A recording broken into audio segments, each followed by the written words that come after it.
पड़ी। बरासू हेलीपैड से केदारनाथ के लिए उड़ान भर रहे हेलीकॉप्टर में पायलट समेत कुल 6 लोग सवार थे। तकनीकी खराबी के चलते पायलट को हल्की चोटें भी आई हैं। आपको बता दें, उनका इलाज जो है नजदीकी अस्पताल में चल रहा है। प्रारंभिक जांच में हादसे की वजह मानकों की अनदेखी बताई जा रही है। फिलहाल इस पूरे घटनाक्रम को लेकर जांच की जाएगी। अधिकारियों ने मामले की जांच शुरू कर दी है और भविष्य में ऐसी घटनाओं को रोकने के लिए सुरक्षा मानकों को सख्ती से लागू करने का भरोसा भी दिया गया है।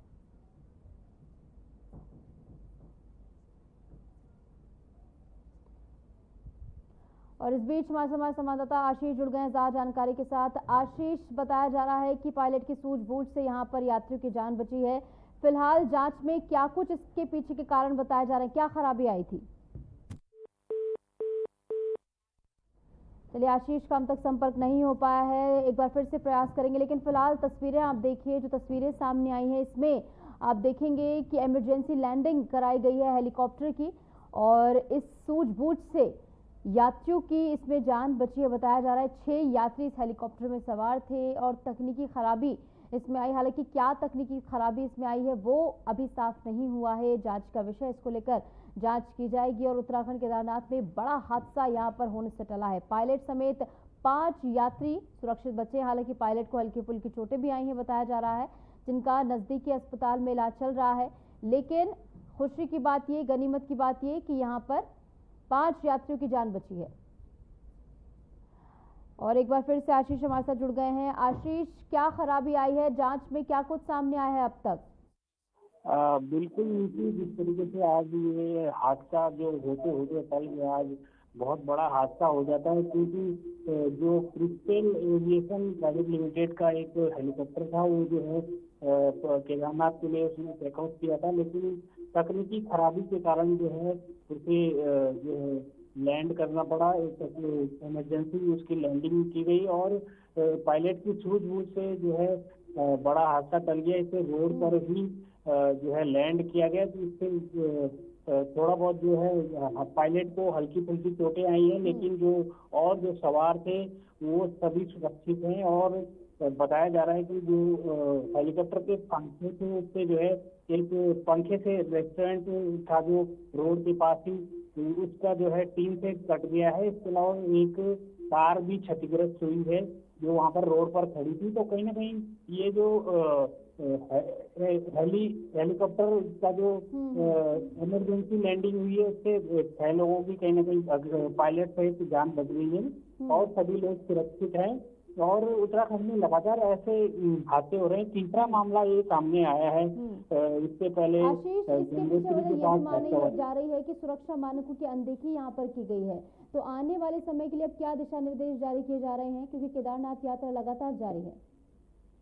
बिल्कुल, जो यूकाडा है उसकी तरफ से जांच की जा रही है कि लगातार ऐसे हादसे कैसे हो रहे हैं। कहीं ना कहीं जो तकनीकी खराबियां हैं लैंडिंग से पहले या जब उड़ान भरते हैं हेलीकॉप्टर तो क्यों नहीं उसको ठीक किया जाता, तो उसको कहीं ना कहीं दुरुस्त करने की बात सामने आ रही है। अभी तक उत्तराखंड में जैसे देखने को मिला है तीसरा ये हादसा है।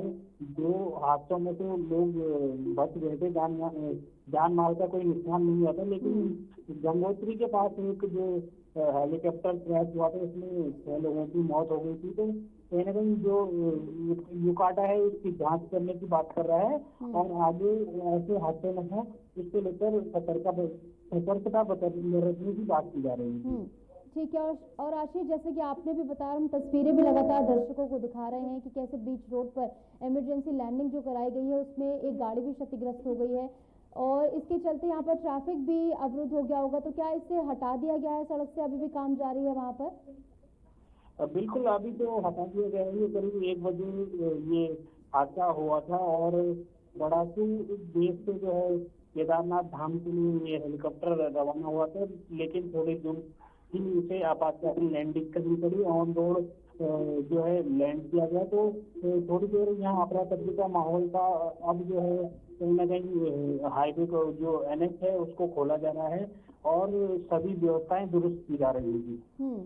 ठीक है। और लगातार हम तस्वीरों में भी दर्शकों को दिखा रहे हैं कैसे पायलट की सूझबूझ से यहाँ पर 5 यात्रियों की जान बची है। पायलट भी इसमें शामिल था, हालांकि उनको हल्की फुल्की चोटें आई हैं, लेकिन एक बात ज़रूरी ध्यान देना ये भी है आशीष कि जिस तरीके से लैंडिंग यहाँ पर की गई है, तो ऐसे में अब पुलिस किन पहलुओं पर जांच करती हुई नजर आएगी, प्रशासन किन पहलुओं पर अब जांच करेगा इस पूरे मामले में? बिल्कुल यूकाटा जो है जिससे तहत जो हेलीकॉप्टर जो उड़ान भरते हैं उससे वो जांच कर रहा है। और जो तकनीकी जो खराबी ऐसी बार बार हेलीकॉप्टरों में आ रही है, जो हेली कंपनियां हैं जो उनकी लापरवाही कहीं कहीं देखने को मिल रही है। और अगर जो पायलट थी उसकी सूझबूझ न होती तो कहीं ना कहीं ये बहुत बड़ा हादसा हो सकता था। उसकी जांच की जा रही है। देखना होगा कि क्या जांच में सामने आता है और क्या यूकाटा जो है इसको लेकर कार्रवाई करता है। और कहीं ना कहीं जो इससे कहीं ना कहीं दिक्कतें हो रही हैं। और आगामी जो चारधाम यात्रा में हवाई सेवा को लेकर सावधानी बरतने के निर्देश यूकाटा की तरफ से दिए गए हैं। जो भी हेलीकॉप्टर लैंड होते हैं या जो उड़ान भरते हैं उनकी कहीं ना कहीं तकनीकी तरीके से पूरी जांच करने के निर्देश दिए गए। बिल्कुल आशीष, और आने वाले समय में इस पर ध्यान देना बहुत ज़रूरी है क्योंकि आज सूझबूझ से जो है यात्रियों की जान बची है, लेकिन आने वाले समय में ऐसे हालात ना बने इसके लिए पहले से तैयारी करना जरूरी है। फिलहाल बहुत बहुत शुक्रिया आपका जुड़ने के लिए, हमारे साथ तमाम जानकारी साझा करने के लिए। और इस बीच एक बड़ी खबर आ रही है लखनऊ से। आपको बता दें 15 जून को गृह मंत्री अमित शाह का लखनऊ दौरा रहने वाला है। सिपाही भर्ती के अभ्यर्थियों को नियुक्ति पत्र वितरित करेंगे। सीएम योगी आदित्यनाथ भी कार्यक्रम में शामिल होंगे। 60,244 अभ्यर्थियों को ये नियुक्ति पत्र वितरित किए जाएंगे। तो बड़ी खबर हम आपको बता रहे हैं, जहां पर सीएम योगी आदित्यनाथ की मौजूदगी में गृह मंत्री अमित शाह का भी लखनऊ का दौरा रहेगा। और इस दौरान अभ्यर्थियों को नियुक्ति पत्र वितरित करते हुए गृह मंत्री अमित शाह नजर आएंगे। तो सिपाही भर्ती के अभ्यर्थियों को नियुक्ति पत्र दिए जाएंगे और बताया जा रहा है 60,000 से ज्यादा 60,244 ये आंकड़ा बताया जा रहा है। इन अभ्यर्थियों को जो है नियुक्ति पत्र दिए जाएंगे। और गृह मंत्री अमित शाह के दौरे को लेकर जो है सुरक्षा के भी कड़े इंतजाम किए जाएंगे। लखनऊ पहुंचेंगे गृह मंत्री अमित शाह और उनके आगमन से पहले ही यहाँ पर तैयारियां की जा रही हैं। और अभ्यर्थियों के लिए एक बड़ी सौगात लेकर आ रहे हैं अपने साथ गृह मंत्री, जहाँ पर 60,244 सिपाही अभ्यर्थियों को नियुक्ति पत्र गृह मंत्री अमित शाह के हाथों मिलने जा रहे हैं। और इसी के साथ सीएम योगी आदित्यनाथ भी इस दौरान मौजूद रहेंगे। दुनिया भर में ईद का त्योहार मनाया जा रहा है। यूपी के मुख्यमंत्री योगी आदित्यनाथ ने प्रदेशवासियों को ईद की बधाई दी है। सीएम योगी ने लिखा कि ये त्योहार मिलजुल कर रहने की प्रेरणा देता है, सामाजिक सद्भावना की प्रेरणा प्रदान करता है। तो सीएम योगी आदित्यनाथ की ओर से भी बकरा ईद की बधाई दी गई है देशवासियों को। और उनकी ओर से कहा गया है कि सद्भावना की प्रेरणा यह त्योहार देता है।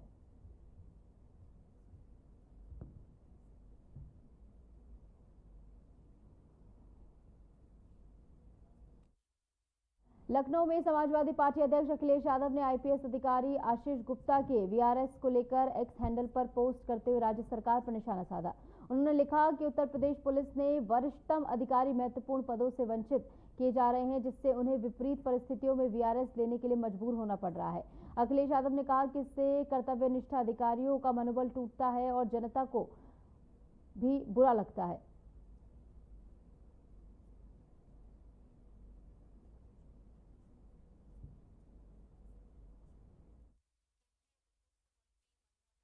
संभव में बकरा ईद के मौके पर समाजवादी पार्टी के सांसद जियाउर रहमान बर्क ने लोगों से शांति और सौहार्द बनाए रखने की अपील की। उन्होंने स्पष्ट शब्दों में कहा कि त्योहार के दौरान प्रतिबंधित पशु की कुर्बानी न दी जाए और सभी नागरिक कानून का पूर्ण रूप से पालन करें। सांसद बर्क ने कहा कि बकरा ईद का त्योहार त्याग और बलिदान का प्रतीक है। हम सभी को यह ध्यान रखना चाहिए कि किसी भी प्रकार की गैर कानूनी गतिविधि या उकसाने से बचा जाए। के मौके पर मैं सभी लोगों को, देशवासियों को, खासतौर से अपने लोकसभा क्षेत्र के लोगों को मुबारकबाद पेश करता हूँ। और यकीनन त्यौहार के मौके पर हम सब लोग अपने त्यौहार को मनाते हैं। और उसी तरह से संभल में आज ये 1 साल बाद ईद उल अज़हा का मौका आया है। तो संभल के लोग दुखी हैं, पीड़ित हैं, लेकिन फिर भी त्यौहार का अल्लाह का हुक्म है तो अपने त्यौहार को मनाया जाता है।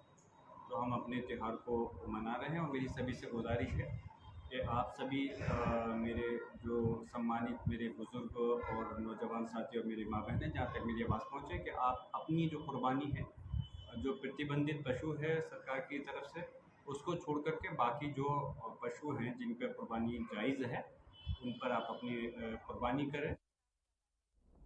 संभल हिंसा के मामले में एक बड़ा अपडेट सामने आया है। इस मामले में पुलिस आरोपियों के खिलाफ बड़ी कार्रवाई में जुटी हुई है। जनपदों में दंगाइयों के पोस्टर चिपकाए जाएंगे। बता दें कि अब तक हिंसा में 12 मुकदमे दर्ज किए जा चुके हैं। वहीं 98 लोग जेल भी जा चुके हैं। इस मामले में संभल एसपी ने बड़ी जानकारी दी है और आगे भी ये कार्रवाई जारी रहेगी। और पोस्टर जो हैं चिपकाए गए हैं यहाँ पर, जैसे कि आप तस्वीरों में देख सकते हैं। और अब तक कई मुकदमे भी दर्ज किए जा चुके हैं।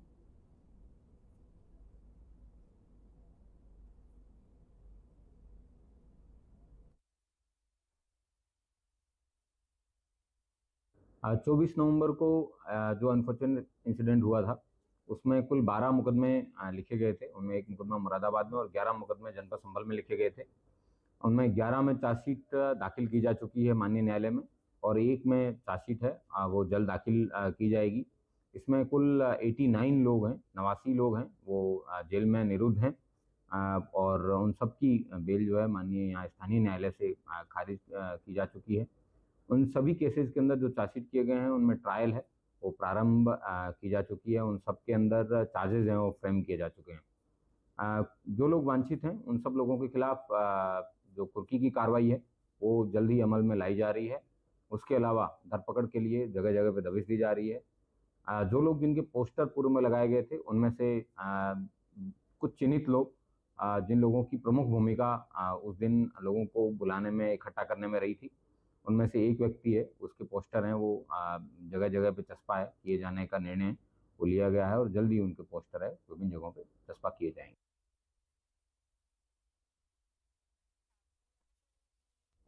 अयोध्या में राम मंदिर निर्माण समिति की बैठक का दूसरा दिन भवन निर्माण समिति के अध्यक्ष नृपेंद्र मिश्रा का बयान सामने आया है। अध्यक्ष का कहना है कि 10 दिन के अंदर राम दरबार के दर्शन शुरू हो सकते हैं। राम मंदिर ट्रस्ट राम दरबार के दर्शन पर अपना विचार रखता हुआ नजर आया। तो राम भक्तों के लिए खुशखबरी सामने आई है, जहां पर जल्द ही राम दरबार के दर्शन तमाम भक्त कर पाएंगे। अभी तक आपने राम दरबार को महज तस्वीरों में देखा है, लेकिन अब समिति अध्यक्ष नृपेंद्र मिश्रा की ओर से जानकारी दी गई है कि राम भक्तों के लिए जल्द ही राम दरबार भी दर्शन के लिए खोल दिया जाएगा। और राम दरबार का हाल ही में जो है प्राण प्रतिष्ठा हुई है, और उसके बाद से जो भव्य और दिव्य तस्वीरें राम दरबार की निकलकर सामने आई, उसके बाद हर किसी का इस राम दरबार ने मन मोह लिया है और हर कोई राम दरबार में जाकर राजा राम के दर्शन करने के लिए तत्पर है। और फिलहाल नृपेंद्र मिश्रा की ओर से जानकारी दी गई है कि जल्द ही राम दरबार भी दर्शन के लिए खोल दिया जाएगा। मैं समझता हूं न्यास जो है वो इस पर विचार कर रहा है। कल भी इस पर चर्चा हुई थी। हमारे सेंट्रल बिल्डिंग रिसर्च इंस्टीट्यूट के जो प्रतिनिधि आए हैं उनके साथ भी विस्तार से चर्चा हुई।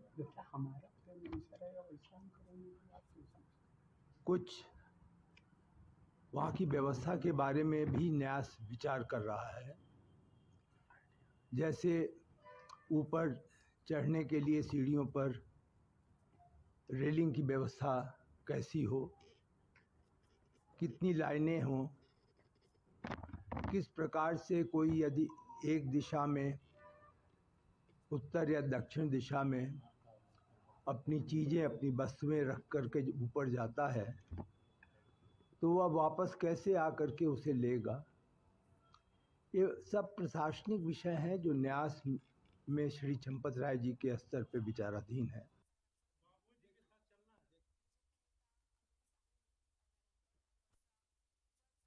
लखनऊ में डीजीपी राजीव कृष्णा ने वीडियो कॉन्फ्रेंसिंग की और इस दौरान प्रदेश के पुलिस अफसरों एडीजी एलओ अमिताभ यश मौजूद रहे।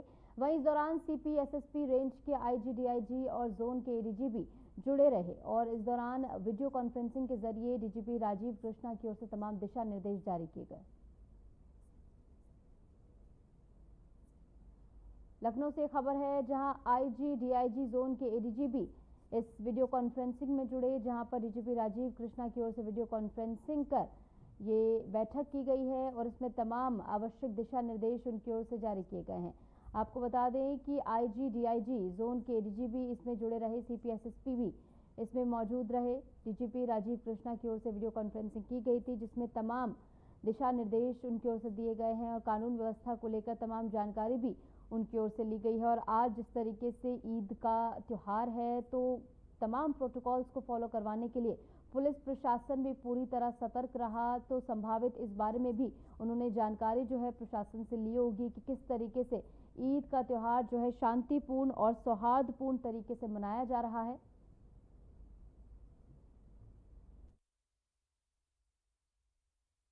पीसी में सबके साथ ब्रीफ किया जाएगा।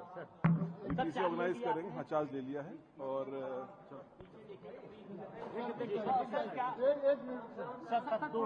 नहीं, अभी नहीं, चार्ज मैंने ले लिया है। इसको आराम से पीसी में बैठेंगे और पूरी सभी जो बातें आपसे डिस्कस करेंगे।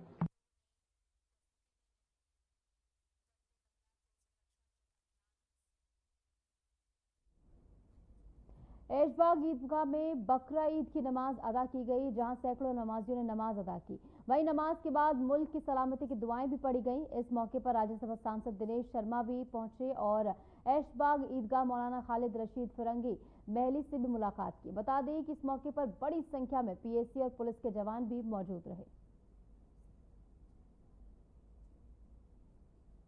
तो ऐशबाग ईदगाह में बकरा ईद की नमाज अदा की गई, जहां पर भारी संख्या में नमाजी जो है पहुंचे और यहां पर नमाज अदा की गई। आपको बता दें कि इस दौरान सांसद दिनेश शर्मा भी पहुंचे, जहां पर उन्होंने तमाम लोगों से मुलाकात की। मोहम्मद खालिद रशीद फिरंगी से भी उन्होंने मुलाकात की और ईद की बधाई उनकी ओर से दी गई है। और पूरे देश में आज ईदगाह में जो है नमाजें पढ़ी जा रही हैं।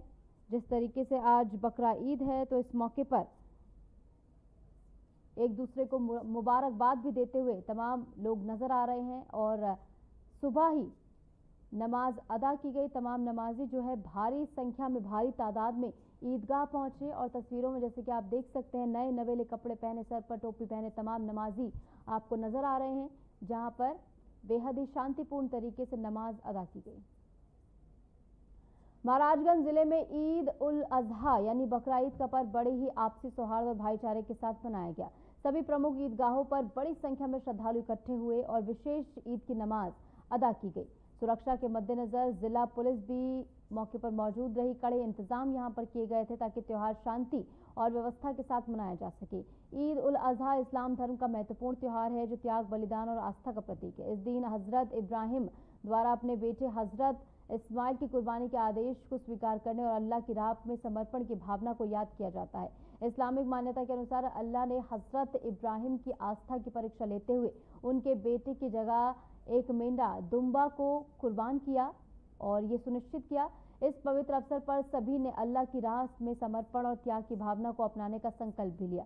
प्रशासन की ओर से सभी ईदगाहों पर साफ सफाई, पानी की व्यवस्था के साथ साथ पुलिस बल तैनात थे, जिससे लोग सुरक्षित और शांति के माहौल में त्योहार का आनंद उठा सके।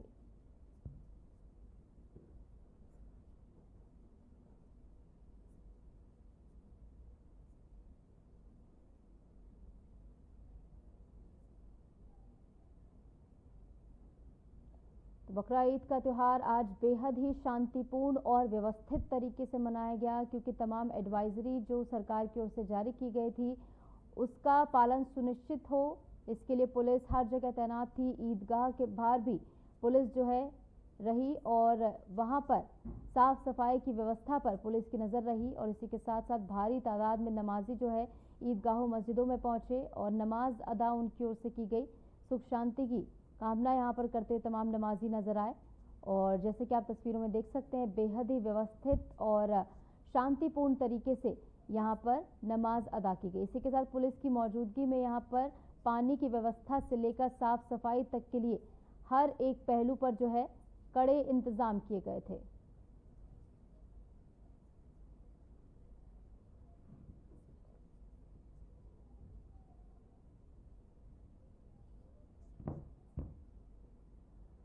चिकित्सा शिक्षा विभाग के प्रमुख सचिव ने मेडिकल कॉलेज का औचक निरीक्षण किया। बता दें कि मेडिकल कॉलेज में इमरजेंसी वार्ड का निरीक्षण किया गया। प्रमुख सचिव ने बंद पड़े कैंसर और कार्डियोलॉजी अस्पताल का भी निरीक्षण किया। साथ ही मौके पर प्रमुख सचिव ने प्राचार्य को आवश्यक दिशा निर्देश भी जारी किए।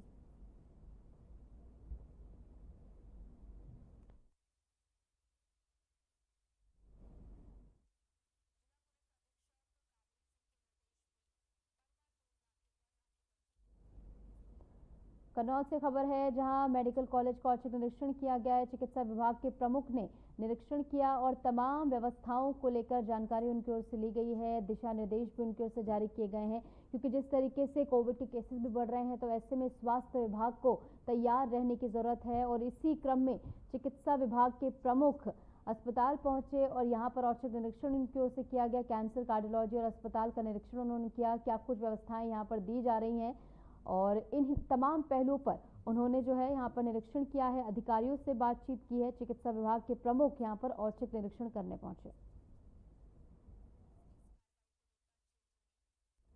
उत्तर प्रदेश में बकरा ईद का पर्व ईद उल अजहा का त्योहार शांतिपूर्ण तरीके से मनाया गया। प्रशासन की ओर से सुरक्षा के पुख्ता इंतजाम किए हुए थे। आइए देखते हैं उत्तर प्रदेश के अलग अलग जगह पर बकरा ईद नमाज किस तरीके से अदा की गई है, और तस्वीरों में आपको दिखा रहे हैं। कुल 8 ये तस्वीरें हैं, जहां पर उत्तर प्रदेश के अलग अलग जगहों से तस्वीरें, अयोध्या, अलीगढ़, आगरा, गोरखपुर, प्रयागराज, फिरोजाबाद, मऊ से तस्वीरें हैं। मुजफ्फरनगर से भी कुछ तस्वीरें सामने आई हैं, और इन तस्वीरों के जरिए आप समझ सकते हैं कि किस तरीके से व्यवस्थित और शांतिपूर्ण तरीके से यहाँ पर नमाज अदा की गई। तमाम नमाजी जो है ईदगाह और मस्जिद पहुंचे और बेहद ही शांतिपूर्ण तरीके से नमाज अदा की गई। हालांकि पुलिस की ओर से भी हर एक संवेदनशील जगह पर नजर बनी हुई थी। ड्रोन के जरिए निगरानी की जा रही थी पुलिस की ओर से, यानी पुलिस की मौजूदगी में यह त्योहार जो है बेहद शांतिपूर्ण और व्यवस्थित ढंग से मनाया गया है। और तमाम प्रोटोकॉल एडवाइजरी जो प्रशासन की ओर से जारी की गई थी, उनका भी पालन होता हुआ नजर आया। और पुलिस ने भी ये सुनिश्चित किया कि कोई भी उस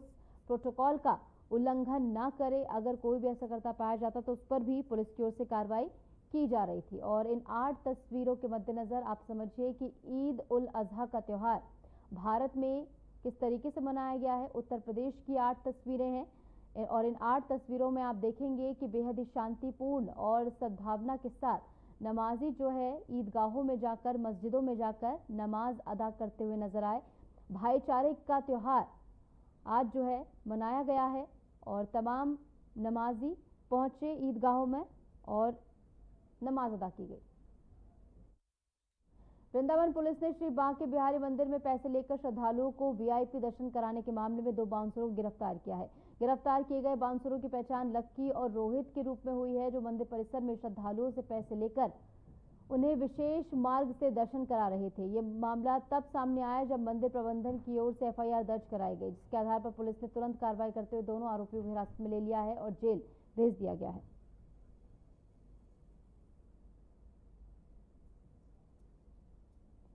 उत्तर प्रदेश के गृह विभाग ने अग्निवीरों के लिए 20% आरक्षण का आदेश जारी कर दिया है। यह आरक्षण कांस्टेबल और पीएससी के पदों पर सीधी भर्ती में लागू होगा। सरकार के आदेश के अनुसार अग्निवीरों को आयु सीमा में 3 वर्ष की छूट भी दी जाएगी। यह निर्णय अग्निपथ योजना के तहत सेवा देने वाले युवाओं को नौकरी के बेहतर अवसर देने के उद्देश्य से दिया गया है। गृह विभाग के इस कदम को राज्य में पूर्व अग्निवीरों के लिए प्रोत्साहन के रूप में भी देखा जा रहा है। जल्द ही इसके लिए भर्ती प्रक्रिया भी शुरू होने की संभावना है।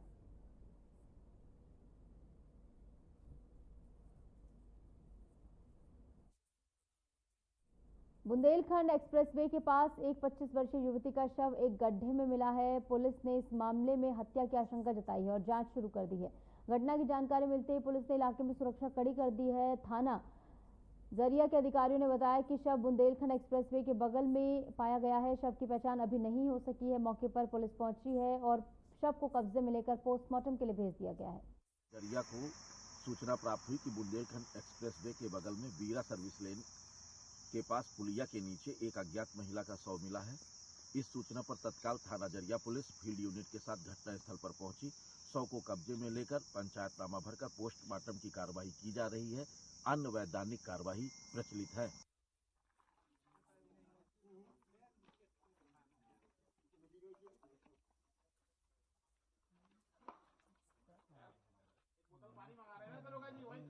पुलिस की ओर से प्रथम दृष्टि में इसे हत्या बताया जा रहा है, लेकिन तमाम पहलुओं पर इसकी जांच की जाएगी। और फिलहाल के इस बुलेटिन में इतना ही। नमस्कार।